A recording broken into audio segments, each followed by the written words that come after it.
Yo, aloha gang, what's up? This is John coming at you from Carwheeler Motors, and as you can see here, what we have is the iconic Stark Future battery pack. Now we're gonna get into this battery pack, like a review. We're gonna take a deeper look into what they're showing us, and it's all gonna start right after this. Stay tuned.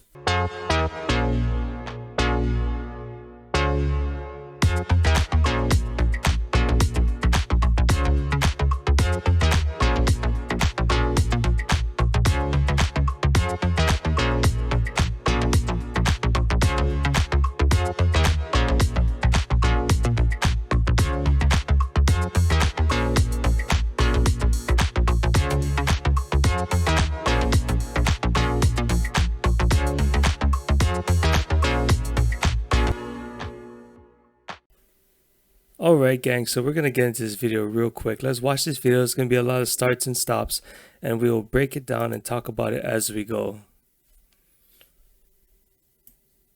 So as you just saw, the Stark case is made out of magnesium, and it's coming out of this mold. And I've actually painstakingly took the time to count this, so it's 10 down and 20 across. And as we can tell, this is only half of the mold. In a previous video, they did talk about how the honeycomb shape actually holds the cells in the casing itself and acts as a heat sink. So this is really true to the claim of what they're doing. So yeah, so 10 down, 20 across. We'll get into the breakdown of the battery later, but let's go on for now. All right, so they're finishing up in the CNC mill. Stuff has to probably be nice and clean when it's done. And this is the interesting part. Now, take a look at the cell.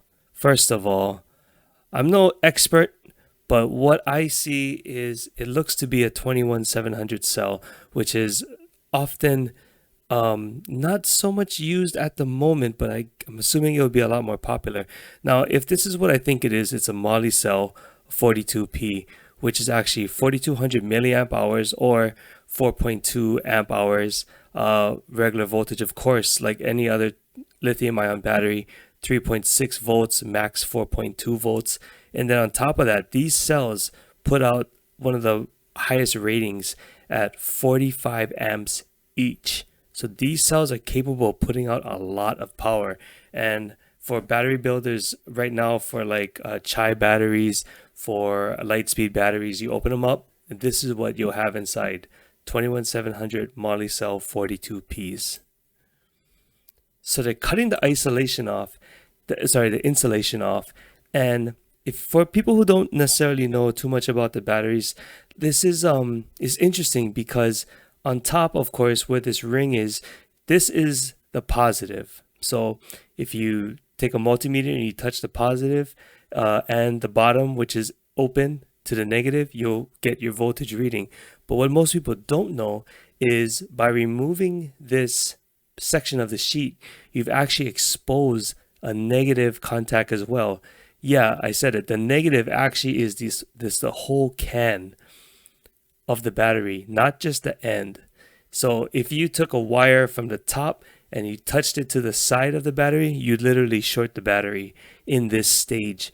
Now, this is so crazy because what I'm thinking Stark has done is created some sort of board that taps into the sidewall of the battery for the negative contact and touches the top of the battery, which gives you the positive. And normally when you build a pack, you have this whole thing sheeted up, right, as it was, and you would have copper and nickel plating connecting the top of the next series and parallel connections, and you'd have on the opposite side making the parallel connections as well, building up the voltage that way, connecting each cell and getting your ultimate voltage. But by doing this and having something on top that connects the two, you literally don't need this end of the battery. Number one, saving space. Number two, making less heat and welds on the battery, which ultimately damage the battery. It's like, people over voltage that thing and burn holes in the battery, and that can cause a greater internal resistance for this one cell, which ultimately will hurt the whole pack if done multiple times. So this is very safe, and I'm going to talk about it later and think of the benefits of why this pack is so revolutionary if it's what I'm thinking it is. Now let's go a little further in the video and we can see this implemented. So they put a little plastic spacer on it and they drop it into the pack. Let me rewind back here. So they drop it into the case. Now this looks to be like a little isolation port. So it sits inside of like a cushion into the pack itself. And you see all these tops are just floating around. You wouldn't normally see that in a typical battery build, like even a professional battery build.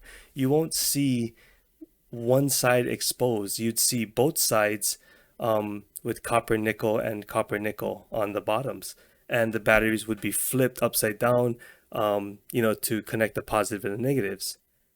But why is it all oriented the same way? Now, are they doing this just to throw us off?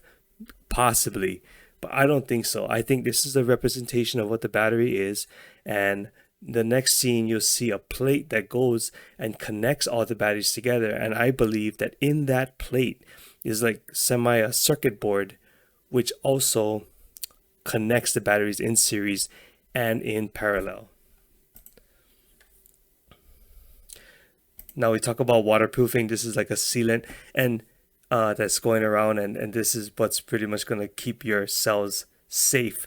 Now you see this white lattice or white grid that is holding the batteries together. This is what I believe is the key. I don't know how they did it, but if this can hold, or if this holds something that connects to something else that makes the connections between the series and parallel with the batteries facing one way, that would be just amazing.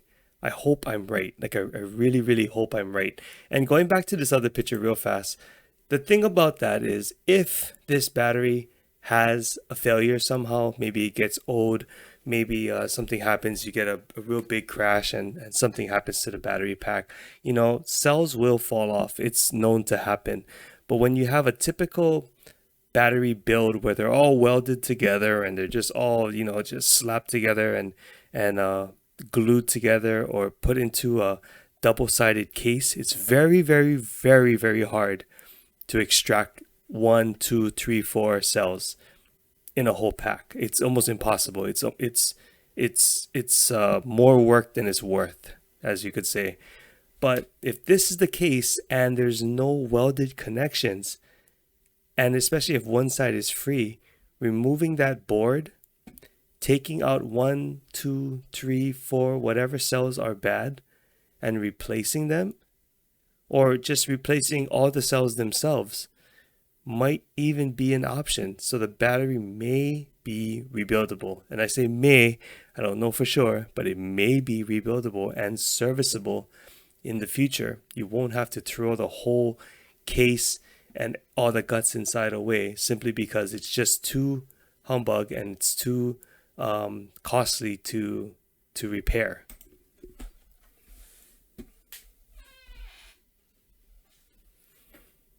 And there you have it, guys, the very beautiful Stark Varg. Now we're gonna play a couple more videos here, and the thing about this thing being what it is the battery, they rate it at 6 kilowatt hours. Now 6 kilowatt hours, as far as my calculations go, is kind of similar to a 20/20. So 20 by 20. So if you take 20 cells, let's do some simple math right here. You take 20 cells and you times them by 3.6, you get 72 volts. Now 72 volts is not very high for a big bike like this, but I believe with the efficiency of the motor and the gearing ratio that they have from the primary to the secondary drive, it probably is enough, right? So you take 72 volts, and then also you take 20 in parallel, and you times that by 4.2. Now 4.2 is the amp hours, yeah, and you have 84 amp hours. Okay, so how do you get 6 kilowatt hours? So you take 72 times that by 84 and you get 6,048 kilowatt hours, yeah, or watt hours. So I believe that's where it's going to be. It's 72 volt, 84 amp hours. Like that's right around there. And 84 amp hours is no joke. Like that is a huge battery pack. And I believe that it can handle the models that they talk about. Also, if you think and you look at what the battery can put out, I mentioned 45 amps per cell. You times that by 20, that's 900 amps that battery can push out. 900 amps, and that's pretty amazing. I mean, that's a very, very, very high output battery. But like I said, I hope I'm right. You know, these guys have been innovative with the whole bike so far. I feel like the battery pack will be nothing less than amazing the way it's designed, and I hope it is really it will live up to the hype that it's generating, because it is generating a lot of hype, and I'm getting very excited to be a part of them, hopefully. And yeah, we bring these bikes to the island and really, really check them out and give them a good trail ride, and get some guys to go on the motocross track as well. So thanks again for watching, guys. Till next time, ride with aloha and take care. Happy holidays, everyone.